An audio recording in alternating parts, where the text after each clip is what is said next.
हरे कृष्णा। आप सभी को आने वाली गुरु पूर्णिमा की बहुत सारी शुभकामनाएं।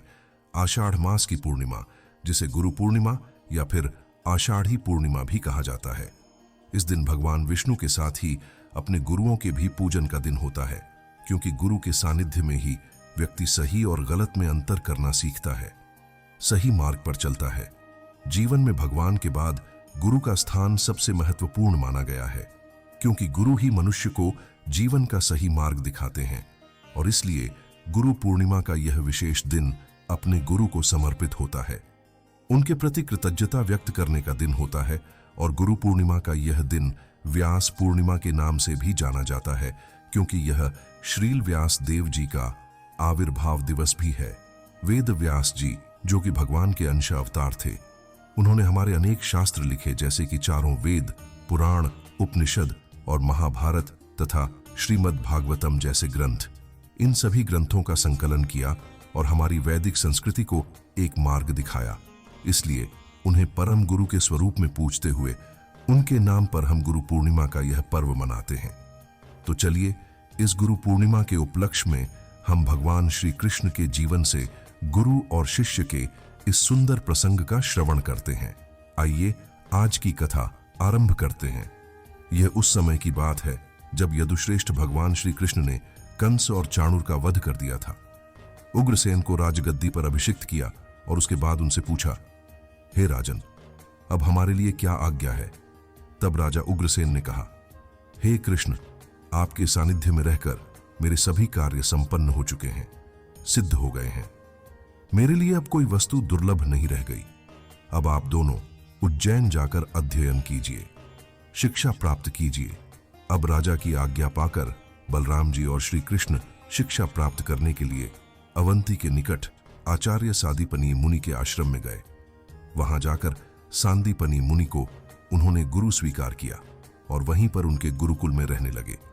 वहां पर रहते हुए उन्होंने चारों वेदों को कंठस्थ किया।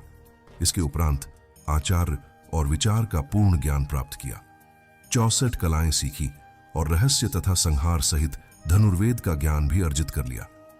कृष्ण और बलराम की बुद्धि इतनी कुशाग्र थी कि वे मात्र एक बार सुनकर अथवा देखकर पाठ सीख लेते थे। उन्होंने 64 दिनों और रातों में 64 विद्याओं में दक्षता प्राप्त कर ली। उन दोनों के इस असंभव और अलौकिक कृत को देखकर सांदीपनी मुनि ने सोचा कि लगता है इन दोनों के रूप में सूर्य और चंद्रमा ही आ गए हैं। इस प्रकार सोचते हुए वे अपने शिष्यों के साथ स्नान करने के लिए चले गए। उनके साथ उनके शिष्य बलराम और श्री कृष्ण भी थे। अब सांदीपनी मुनि सभी शिष्यों के साथ स्नान करके वापस आश्रम पर आए। तब तक भगवान श्री कृष्ण और बलराम जी ने अपनी शिक्षा पूर्ण कर ली थी और अब शिक्षा की समाप्ति पर गुरु दक्षिणा देने का समय आया था। इसलिए उन दोनों ने अपनी शिक्षा पूर्ण करके अपने कर्तव्यों का पालन करते हुए अपने गुरु सांदीपनी मुनि से जाकर विनम्रता से पूछा, हे गुरुदेव, आज हमने आपसे सब प्रकार की शिक्षा प्राप्त कर ली है। कृपया बताइए कि श्री चरणों की सेवा में हमें गुरु दक्षिणा में क्या देना चाहिए।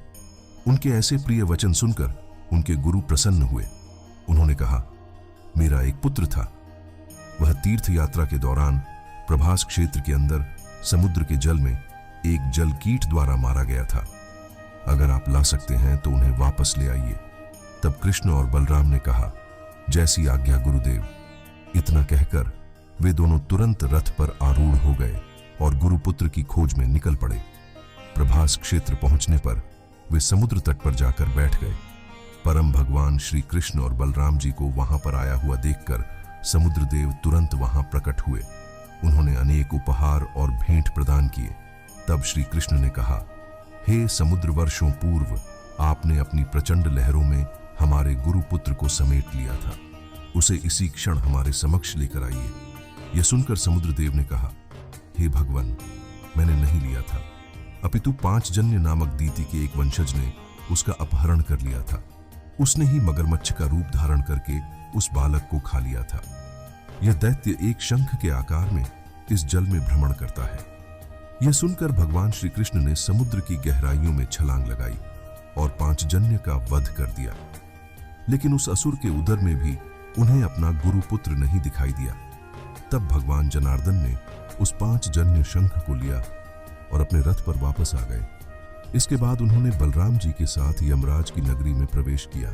वहां पहुंचते ही श्री कृष्ण ने जोर से अपना शंख बजाया और यमराज जी तुरंत अपने दोनों स्वामी कृष्ण और बलराम की पूजा करने के लिए वहां उपस्थित हो गए। स्कंद पुराण में वर्णन आता है कि भगवान के वहां आने से वहां जितने भी नरकवासी थे वे सब भी मुक्त हो गए और वैकुंठ धाम चले गए। अब भगवान के समक्ष हाथ जोड़कर यमराज जी ने कहा, हे भगवान, आप दोनों मनुष्य रूप में लीलाएं कर रहे हैं। आपका यह सुंदर स्वरूप देखकर मैं धन्य हो गया हूं।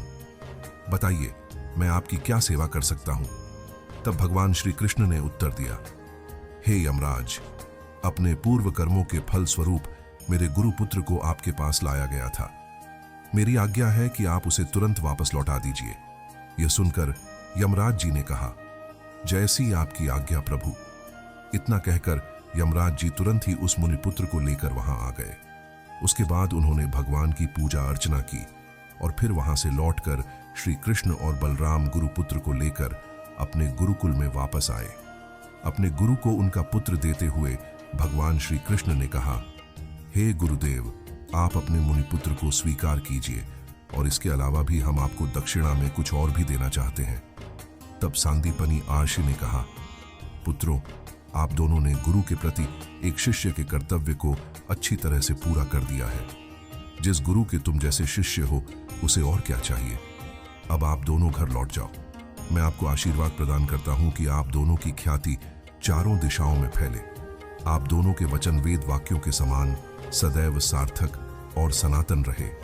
इस प्रकार अपने गुरु से आशीर्वाद लेकर अपने गुरु को गुरु दक्षिणा देकर कृष्ण और बलराम अपने रथ पर आरूढ़ होकर मथुरा के लिए निकल पड़े।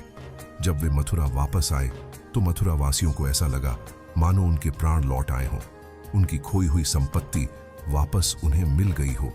सभी लोगों ने मिलकर कृष्ण और बलराम का भव्य स्वागत किया और इस प्रकार भगवान श्री कृष्ण ने अपने स्वयं के आचरण द्वारा हमें सिखाया कि किस प्रकार प्रत्येक मनुष्य के जीवन में एक गुरु का महत्व होता है। उनके शरणागत होकर उनसे विद्या, उनसे ज्ञान प्राप्त करना अत्यंत आवश्यक होता है। लेकिन वर्तमान समय में हम देखते हैं कि सबसे बड़ा प्रश्न यह है कि आखिर गुरु किसे समझा जाए। क्या गुरु की कोई लाक्षणिकता या उनकी कोई योग्यताएं होती हैं? कैसे हम पहचाने कि यही वास्तविक गुरु हैं? इस कलयुग में जब अधर्म स्वयं भी एक गुरु बनकर चारों ओर घूम रहा है, धर्म के नाम पर अनेक पाखंड, झूठ और भ्रम फैलाए जा रहे हैं, ऐसे में वास्तविक गुरु की पहचान कैसे की जा सकती है? अगर आप यह जानना चाहते हैं, अगर आपके मन में भी यह प्रश्न है, तो इसका समाधान लेकर हम आपके लिए एक विशेष वीडियो और कथा लेकर आएंगे कल प्रातःकाल आपके अपने चैनल बी सनातनी पर। तो अगर अभी तक नहीं किया है तो इस चैनल को सब्सक्राइब करके रख लीजिए, नोटिफिकेशन ऑन रखिए और कल सुबह याद से वापस इसी चैनल पर आइएगा, जहां पर हम आपके लिए इन सभी प्रश्नों के समाधान और उसके साथ साथ गुरु पूर्णिमा का महत्व दर्शाती हुई एक और सुंदर कथा लेकर आएंगे। तब तक के लिए आइए इस गुरु पूर्णिमा महोत्सव के उपलक्ष्य में हम अपने गुरु के प्रति कृतज्ञता व्यक्त करते हैं और परम भगवान श्री कृष्ण से यही प्रार्थना करते हैं कि वे हमें वास्तव में एक प्रामाणिक गुरु के पास लेकर जाएं। हरे कृष्णा।